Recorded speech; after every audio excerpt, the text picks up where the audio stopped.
What's up, superheroes? Miles here. I wrote a song last year called Let Freedom Ring.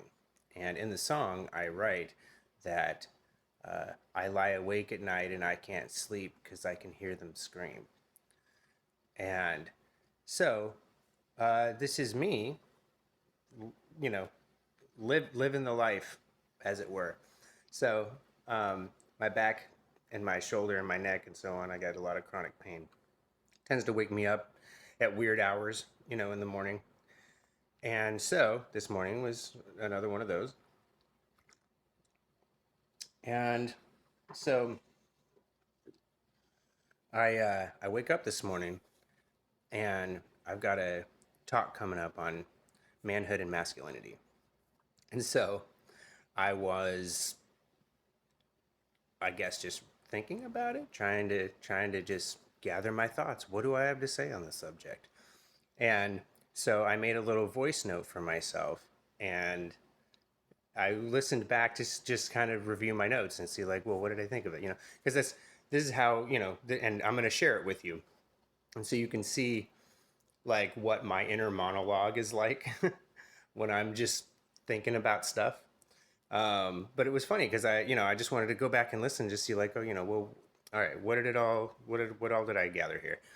And it turned out it was kind of funny, and I was like, well, actually, people might find this interesting. So for either your entertainment or your enlightenment, uh, here's a little insight into my inner life. Say mind, body, spirit. Got to define masculine and feminine. We want to find our place in the community, fifth dimension. Chart our path, past, present, futures, fourth dimension. So that counts for all three dimensions, or all five dimensions, rather. Do we need to cover that? Probably. Doesn't need to be quick. Probably.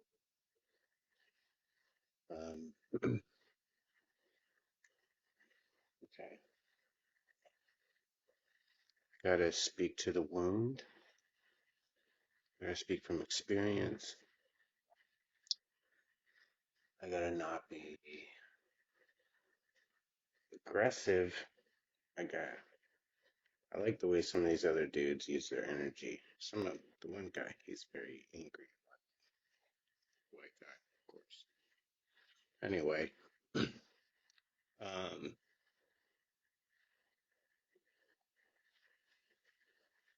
I don't know. So I guess I gotta. What is vulnerability? I guess me being vulnerable with men.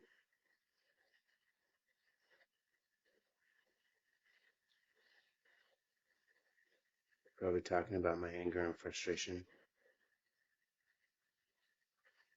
Some of my fears that I had when I was at an earlier part of my conscious journey. Assumptions I had and mistakes that I made, maybe. I could remark on how challenging it's been to rally men. We have to take account of our illusions versus reality. And, we have to acknowledge, oh, I'm a big, strong man, but I've got weak emotional skills, weak listening skills, weak ideas. Can't think of myself as somebody who's a provider and protector when our women and children are starving, frightened, in danger, dying, you know, all that's happening on our watch, you know. Um, and maybe we've got to make the distinction. When we say it's happening on our watch, it's not saying that you personally are responsible for what's happening, or that you personally are responsible for fixing it all, but that we as men clearly are the only ones in control. Who else could be responsible but us collectively? Meaning that we have to start building community with other men, and we all as men have to start agreeing that we got to hold men to a higher standard. Maybe we can talk about privilege and how, privilege makes you weak over time. We can talk about how the antidote to that is you got to put pressure on it. You can't steal people's struggle. Privilege steals your struggle. And if you don't have struggle, you become weak. Struggle is not suffering, though. We don't have to suffer. Suffering doesn't make you strong. Struggle makes you strong. Wow, that's a good one. Um, yeah, that's a good little stream of consciousness there. I had another idea, but I wanted to finish the last one. I keep noticing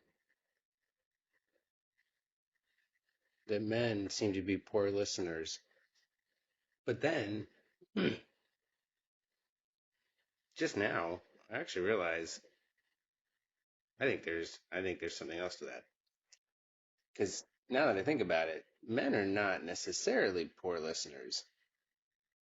They just don't listen to women, or the point is, they listen to men basically mostly. Like they just are conditioned to listen to men, and in particular to listen to men who they are taught to admire, in the hierarchical structure that they live in. So, man, we really fucking dialed in on our favorite commentator or whatever. We're really fixated on Joe Rogan. you know, but meanwhile, and dude bros across the interwebs be out here just looking, putting on a show, and we got these boys and these men looking at them just fucking desperate for like something to get better. And okay, so this looks like, and so these guys are like fucking locked in. And I'm like, oh, men are not bad listeners at all.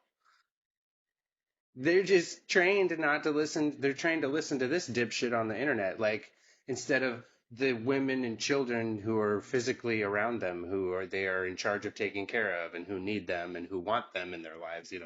And these men are just like fucking listening real good. And I'm like, oh, wow. Okay. Okay. Well, look at that. It's not too often there's a part of this that I haven't really seen yet. Oh, that one's a new one. Well, good. Maybe that insight can be of service in some way. Wow. So I think maybe we have to.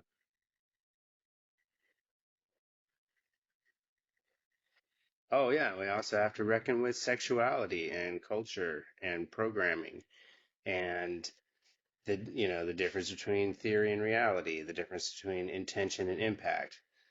You know, the concept of consent. Like, consent because you don't like certain things done to you without your permission.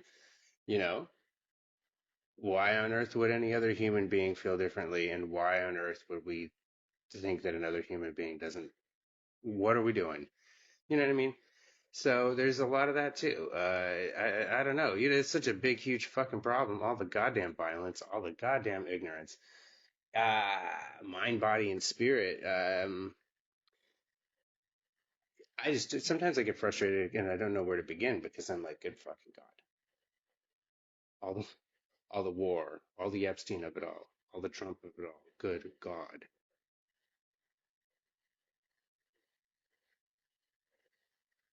it's on us. Who else has been in control this whole time?